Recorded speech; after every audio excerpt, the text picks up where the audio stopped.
ખાંડમાં દૂધ નાખીને કાજુ કતરીને પણ ભૂલાવી દે તેવી એકદમ સોફ્ટ મોંમાં મૂકતા જ પીગળી જાય તેવી મીઠાઈ બનાવીશું।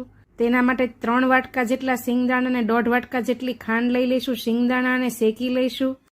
દાણા એકદમ ઠંડા પડી જાય એટલે હાથ વચ્ચે ઘસીને આવી રીતે બધા ફોતરા કાઢી લઈશું અને જારાથી જુદા કરી લઈશું। હવે દાણાના ફાડાને આપણે ગ્રાઇન્ડર જારમાં એડ કરીને મિક્સચરમાં એકદમ આવું સોફ્ટ ટેક્સચર જેવું દળી લઈશું। હવે જાડા તળિયાવાળા પેનમાં ખાંડ એડ કરીશું અને 1 વાટકા જેટલું દૂધ એડ કરીશું। ખાંડ પીગળી જાય ત્યાં સુધી આવી રીતે ઘટ મિશ્રણ ઉકળવા દઈ ચાસણી એક તારની ચેક કરી લઈશું। દાણાનું ટેક્સચર તેમાં એડ કરી એલચી પાવડર એડ કરી બરાબર મિક્સ કરીશું અને તવીથી જુદું પડવા લાગે ત્યાં સુધી ચલાવતા રહીશું। ઉપરથી 1 ચમચી ઘી એડ કરીશું અને બરાબર મિક્સ કરીશું।